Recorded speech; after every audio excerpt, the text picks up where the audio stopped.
हाय बच्चों, ये जो मैं आपको क्वेश्चन करा रहा हूँ, ये सिर्फ एक लाइन का क्वेश्चन है, लेकिन इसका आंसर बताने के लिए बहुत सारी टर्म्स आपको याद होनी चाहिए। इसलिए ज़्यादातर टीचर इसका आंसर देना पसंद नहीं करते, और अगर देते भी हैं तो बहुत कम वर्ड का यूज़ करते हैं और स्टूडेंट को सेटिस्फेक्शन हो नहीं पाता। तो मैंने सोचा कि क्यों ना मैं इसको डीपली पढ़ा दूँ, ताकि बच्चे जब भी प्रॉब्लम को फेस करें इस वीडियो को दोबारा देखें और अपना आंसर झटपट तरीके से रिवाइज़ कर लें। तो क्वेश्चन ये है कि साइक्लोहेक्साइल क्लोराइड का डायपोल मोमेंट क्लोरोबेंजीन के डायपोल मोमेंट से ज़्यादा क्यों है। इसका ज़्यादा है डायपोल मोमेंट, इसका कम है। ठीक है, क्वेश्चन तो पूछ लिया, लेकिन बच्चा पहला सवाल तो यही करेगा, सर ये तो मुझे पता है कि इसको ये बोलता है, इसको ये बोलता है, लेकिन डायपोल मोमेंट क्या होता है। जब तक डायपोल मोमेंट क्लियर नहीं होगा तब तक ये कैसे एक्सप्लेन कर दूंगा। ये बात भी सही है। तो आपको डायपोल मोमेंट पहले मैं समझाऊंगा, उसके बाद इसका क्वेश्चन का आंसर दूंगा। आप लोगों को ये चीज़ पता होनी ज़रूरी है कि डायपोल मोमेंट क्या होता है। ज़रा इधर ध्यान दो। एच और सी एल के बीच एक बॉन्ड बना, कोवलेंट बॉन्ड था, लेकिन इलेक्ट्रॉन पेयर बीच में न रहकर क्लोरीन की साइड खिसक जाती है थोड़ी सी। क्यों?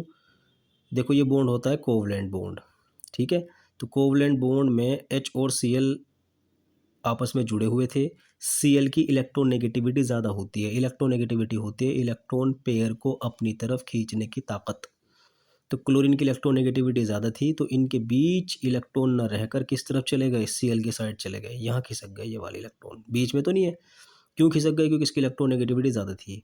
इसने अपनी ओर इलेक्ट्रॉन को खींचने की वजह से हल्का सा क्या बना दिया, नेगेटिव, और ये हल्का सा positive. Partial positive, partial negative. Partial का मतलब है आधा अधूरा या हल्का सा, बाकी ये डेल्टा है, आधा आधा अधूरा चार्ज।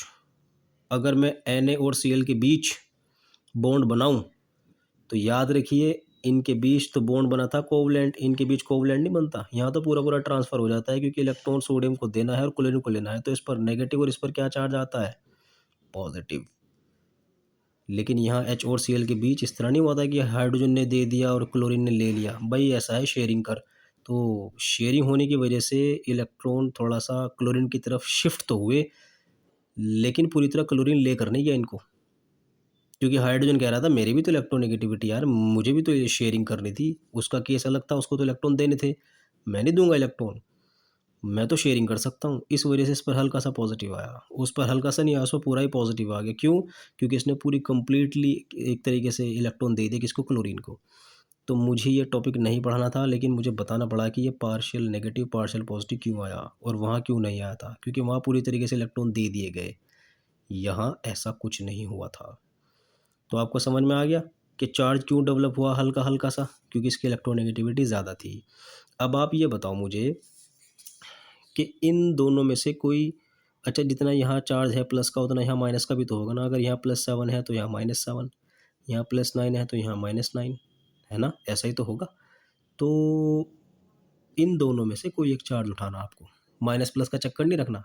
अगर इस पर +7 है तो इस पर -7 होगा, तो आपको सिर्फ 7 उठाना है, माइनस प्लस नहीं उठाना। और हम चार्ज को किस चीज़ से शो करते हैं, क्यू से। अब एक तो चार्ज उठाना आपको, और इन दोनों के बीच का डिस्टेंस वो होता है डी, और दोनों की मल्टीप्लाई कर दो, ये कर दी मल्टीप्लाई। तो mu is equal to q into d. Q इन दोनों में से कोई एक चार्ज, डी इनके बीच का डिस्टेंस। अगर आपने चार्ज को डिस्टेंस से मल्टीप्लाई कर दिया तो आपका क्या निकल कर आ जाता है, डायपोल मोमेंट। बोलो बात समझ में आई? इस डायपोल मोमेंट की वैल्यू चेंज होती रहती है, और वो किस बात पर डिपेंड करती है कि ये कौन लगा हुआ है। जैसे आपको एक चीज़ दिखाता हूँ, ये चीज़ देखो, HF HCl HBr HI, मैंने H को इन सब के साथ जोड़ दिया। पूरी पीरियोडिक टेबल के अंदर सबसे ज़्यादा इलेक्ट्रोनेगेटिविटी फ्लोरीन की होती है, उससे कम क्लोरीन की होती है, उससे कम ब्रोमीन की, उससे कम आयोडीन की। इलेक्ट्रोनेगेटिविटी क्या बताया मैंने आपको, इलेक्ट्रॉन को खींचने की ताकत। तो फ्लोरीन की सबसे ज़्यादा है। आप लोग बिल्कुल अपनी खुली आंखों से देख सकते हो कि H और F के बीच जो बॉन्ड बना था उसके अंदर इलेक्ट्रॉन पूरी तरह भाग गए किस साइड में, फ्लोरीन की साइड में, यहाँ रखे रह गए। और उसके बाद इसका नंबर कहाँ है, यहाँ। उसके बाद कहाँ इसका नंबर, यहाँ। उसके बाद कहाँ, यहाँ। मतलब आयोडीन की ताकत इतनी नहीं है जितनी फ्लोरीन की। तो फ्लोरीन के केस में जितना ज़्यादा इधर खिसक जाएंगे, क्योंकि इसकी इलेक्ट्रोनेगेटिविटी ज़्यादा है, ये नेगेटिव चार्ज उतना ही बड़ा भी तो होगा। देखो कितना कम हो गया यहाँ तक पहुँचते पहुँचते। क्यों? इसकी इलेक्ट्रोनेगेटिविटी कम है। अच्छा, इस पर जितना नेगेटिव होगा फिर उसके बदले उतना इस पर पॉजिटिव भी होगा, तो देखो डेल्टा एच बड़ा है ना, उसके बाद ही क्या होता जा रहा है, पॉजिटिव। कम होता जा रहा है। क्यों? अबे उधर ही जब नेगेटिव कम है तो यहाँ भी तो पॉजिटिव कम होगा। मेरी बात आपको समझ में आ रही ना? तो जितना ज़्यादा इस पर नेगेटिव होगा उतना ज़्यादा पॉजिटिव होगा, और जितना इस पर नेगेटिव कब होगा? जब इसकी इलेक्ट्रोनेगेटिविटी ज़्यादा होगी। इसकी जितनी इलेक्ट्रोनेगेटिविटी ज़्यादा होगी उतने इलेक्ट्रॉन इधर खिसके हुए दिखाई देंगे। अब भाई जितना ज़्यादा चार्ज है आप उस चार्ज को यहीं तो रखोगे क्यू की जगह, और जब क्यू को यहाँ रखोगे उसकी मल्टीप्लाई डी से करोगे तो म्यू तो ज़्यादा ही आएगा।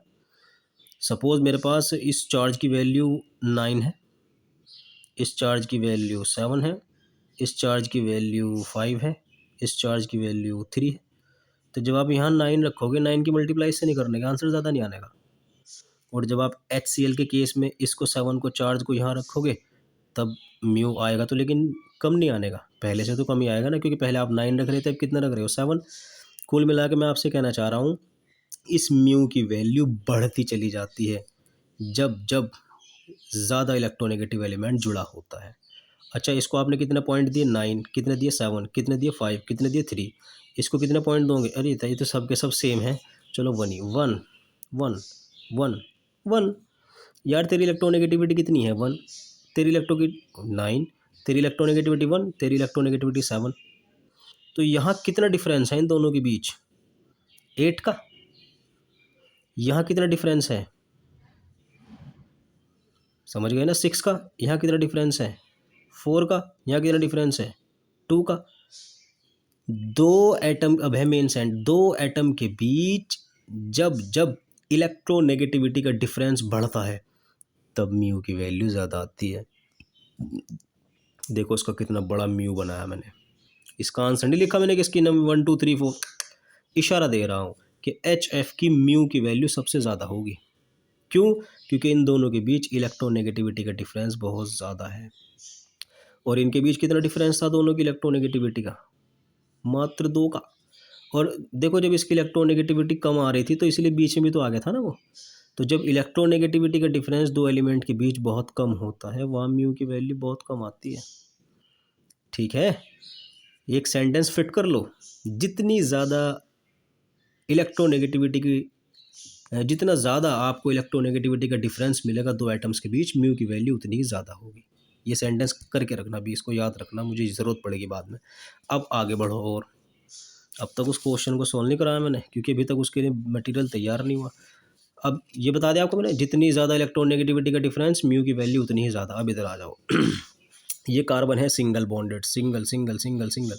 जो कार्बन ऐसा हो जिसके चारों तरफ सिंगल सिंगल बॉन्ड हो उसके अंदर हाइब्रिडाइजेशन क्या होता है? sp3। जो कार्बन डबल बॉन्डेड होता है उस कार्बन पर हाइब्रिडाइजेशन होता है sp2, और जो कार्बन ट्रिपल बॉन्डेड होता है उस पर होता है sp।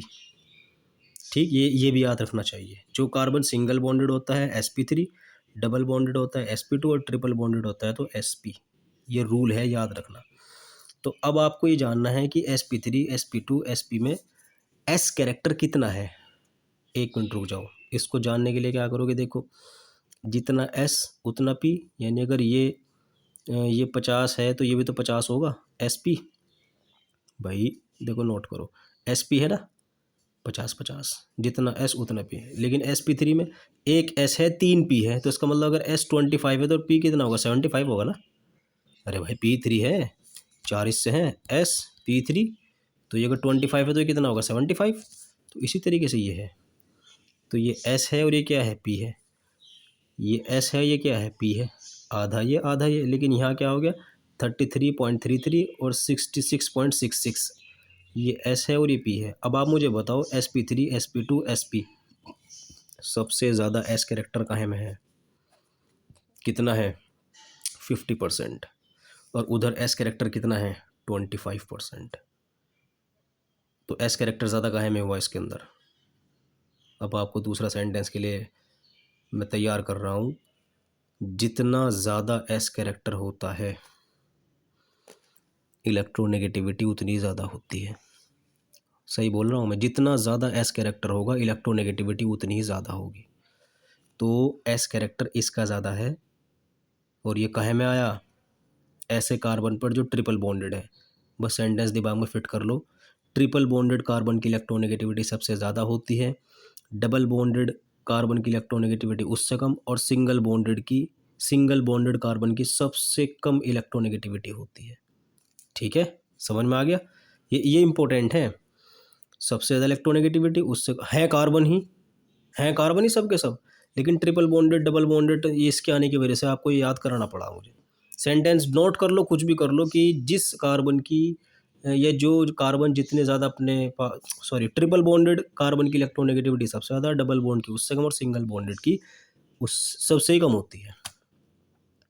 अब आओ इस पॉइंट पे, अब आएगा इसका आंसर। ये जो कार्बन है ये डबल बॉन्डेड है, और डबल बॉन्डेड पर क्या निकलता है अभी? sp2। अभी बताया मैंने आपको, नीचे लिखा होता है ना। और ये जो कार्बन है ये चारों तरफ सिंगल सिंगल रखे हुए हैं, इस पर क्या हाइब्रिडाइजेशन होगा? sp3। ठीक, दोनों के साथ ClCl लगा हुआ है, ये भी सही है।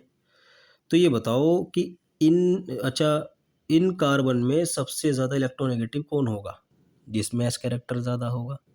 इन दोनों कार्बन में सबसे ज़्यादा इलेक्ट्रोनेगेटिव वो होगा जिसमें s कैरेक्टर सबसे ज़्यादा होगा। अब s कैरेक्टर इसमें ज़्यादा है कि इसमें ज़्यादा है?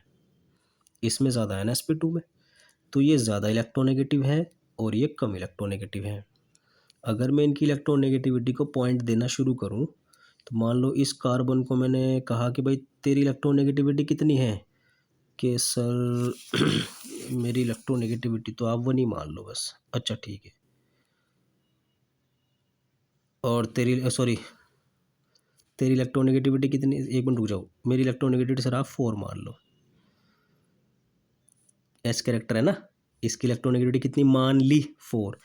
इसकी इलेक्ट्रोनेगेटिविटी कितनी होगी? कम होगी ना, 1 मान लो सर। क्यों? सर मेरे पास एस कैरेक्टर ज़्यादा, वो एस कैरेक्टर कम है, और यहाँ एस कैरेक्टर क्या है? ज़्यादा। अभी आपको बोला कि एस कैरेक्टर बढ़ने पर इलेक्ट्रोनेगेटिविटी बढ़ जाती है। ये भी कार्बन, ये भी कार्बन, लेकिन इस कार्बन की इलेक्ट्रोनेगेटिविटी कितनी है? 1। और इस कार्बन की इलेक्ट्रोनेगेटिविटी कितनी है? 4। ज़्यादा है ना, क्योंकि इसके पास एस कैरेक्टर ज़्यादा है। अच्छा, क्लोरीन दोनों के अंदर कॉमन है। अभी मैंने क्लोरीन को कितने पॉइंट दिए थे? 7, कि भाई तेरी इलेक्ट्रोनेगेटिविटी 7 है, यहाँ भी दूंगा 7, और इसकी इलेक्ट्रोनेगेटिविटी ऑफ कोर्स 7। इसकी इलेक्ट्रोनेगेटिविटी 4, इसकी इलेक्ट्रोनेगेटिविटी 7, कितना डिफरेंस आया? 3 का। इसकी इलेक्ट्रोनेगेटिविटी 7, इसकी इलेक्ट्रोनेगेटिविटी 1, कितना डिफरेंस आया? 6 का। इलेक्ट्रोनेगेटिविटी में डिफरेंस ज़्यादा काहे में आ रहा है? इसमें आ रहा ना, इसमें तो आ रहा, इसमें कार्बन और क्लोरीन के बीच इलेक्ट्रोनेगेटिविटी का डिफरेंस 6 आ रहा। और अभी मैंने आपको थोड़ी देर पहले बताया था कि 2 एलिमेंट के बीच, कहा था कि इसको याद रखना, मुझे बाद में ज़रूरत पड़ेगी। 2 एलिमेंट के बीच जब इलेक्ट्रोनेगेटिविटी का डिफरेंस ज़्यादा आता है तो डायपोल मोमेंट की वैल्यू ज़्यादा आती है। कितना इसका डिफरेंस आ रहा था? 8। डायपोल मोमेंट ज़्यादा आया था, बनाया था ना बड़ा। लेकिन यहाँ कितना डिफरेंस आया था 2 एलिमेंट के बीच इलेक्ट्रोनेगेटिविटी का? कम आ रहा था ना, तो इसका म्यू क्या करा था? कम करा था। तो साइक्लोहेक्साइल क्लोराइड में क्लोरीन और कार्बन के बीच जो इलेक्ट्रोनेगेटिविटी का डिफरेंस है वो बहुत ज़्यादा है। और क्लोरोबेंजीन के अंदर इलेक्ट्रोनेगेटिविटी का डिफरेंस कम है। इस वजह से इसका डायपोल मोमेंट क्या होता है? ज़्यादा। इसको कैसे लिखेंगे? ये रहा इसका answer. The electronegativity difference between carbon and chlorine in cyclohexyl in chloros, वो भी लिख सकते हो यहाँ, in cyclohexyl chloride is greater than that in chlorobenzene. ये इसका आंसर निकल कर आ गया। इलेक्ट्रोनेगेटिविटी डिफरेंस को आपको बताने के लिए टाइम लगा, इसके लिए माफ़ी चाहूँगा, लेकिन जो मैंने आपको बताया ना वो बड़ा इंपॉर्टेंट है। 2 एलिमेंट के बीच इलेक्ट्रोनेगेटिविटी का डिफरेंस जितना ज़्यादा होगा, डायपोल मोमेंट उतना ही ज़्यादा होगा। तो ये फैक्ट यहाँ जुड़ा हुआ था, जिसको बेस बनाकर मैंने आंसर दे दिया। अब आप लोगों से मैं विदाई चाहूँगा और उम्मीद करूँगा कि आप लोगों को समझ में आया होगा। थैंक यू, धन्यवाद। सुर्खियाँ।